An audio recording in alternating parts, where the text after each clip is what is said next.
Good morning, guys. Mike here, RCRX. Just wanted to bring you a quick update on the TT-02 that I was running for poor boys. She took a good hit into a mailbox pole at 91 miles an hour. If you guys have seen the video, we'll start with the body. Not salvageable, as you guys can see.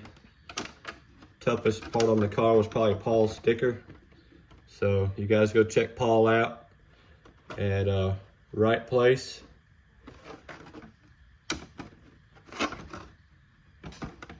Yep, so the body's no good. This is the parts that I picked up off the ground for the most part. Top of my diff housing in the front's no good.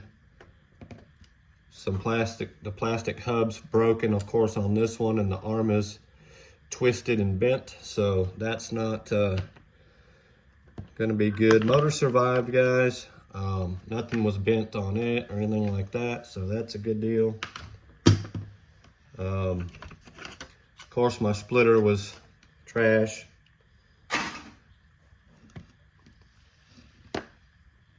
The ESC, I haven't plugged it in yet to see if it works, but I'm pretty sure that it survived. But the fan housing didn't. It's just being held on by this little corner piece of plastic there. So I'll have to get me a new fan housing, and that should be okay.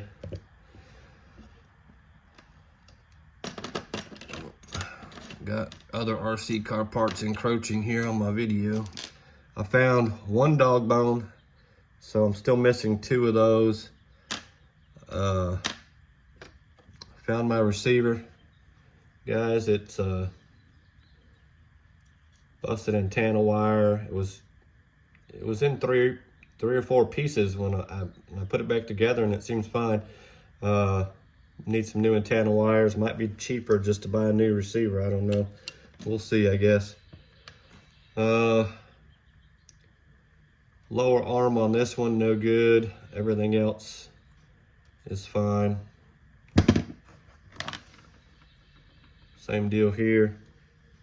I think all this just got pulled out. Lower arm is good, but it's kind of no good without the other one. So, also I found this shock was missing the bottom piece on it, and somehow or another I managed to find that dude. So all four shocks will go back on. This was one of the body clips. I think it was the only one that I found. So you see that. Got all four drive cups. So I found most of it, guys. I did order some parts trees. About $30 in parts, I think. We'll get it mostly back together. Not sure if this diff housing is coming on one of those part trees or not, but that's the only thing that I can think of that I didn't. I'm not 100% sure it comes on it, but you can see the chassis there. No good. Only being held on by a little piece over here on the side. Steering parts, I think, are good.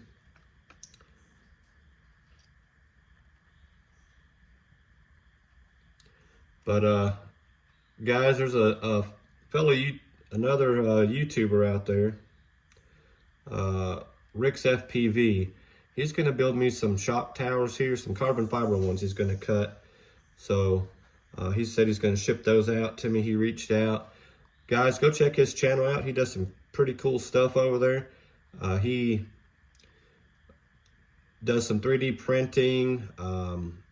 He's got a bunch of cool little cars he's working on, some mini stuff, and then some WL stuff. He's building a TT-02, trying to get into the poor boys. He don't know if he's going to have that done in time to make a run. And I think he's going to join our TT-02B speed buggy challenge as well. So any of you guys after poor boys want to join that TT-02B speed buggy challenge that Paul and I are putting on, it's kind of a bragging rights thing only at this point. We may have something by the end But it's like a 6-week deal. So we're gonna have a on-road speed contest with the TT-02B. We're gonna have an off-road speed contest, and then the finale will be a long jump contest with it. Paul and I are still working on the off-road part of it. So whether that's going to be grass or gravel or both, or we'll figure that out. But by the time that comes, we'll have it all sorted. So one other thing, guys, I've cut a battery strap into this so I could put the bigger, taller battery in. And as you can see, it fits perfectly in that tray. This is a China Hobby Line 3S 6,000 milliamp hour 120C, and it fits perfectly in that battery box. Of course, it's too tall to use the stock stuff, so I cut a strap in there.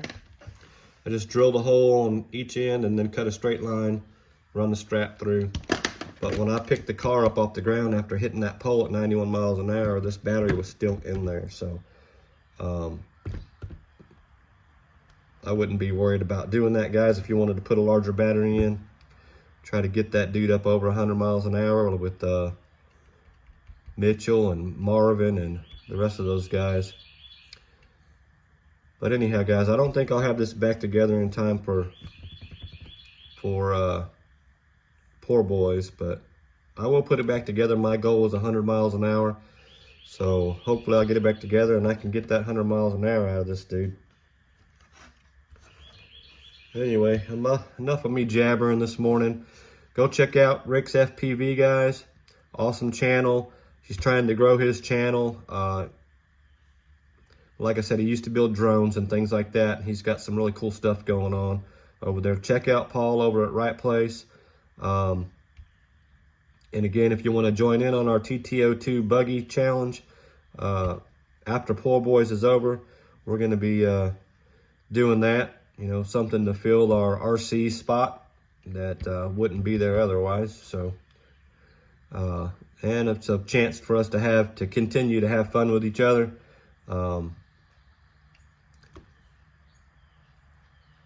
Anyhow, guys, y'all have a fabulous weekend, the rest of your weekend, and we'll get to work on this dude and see if we can get her back together. And I'll see you on the next one.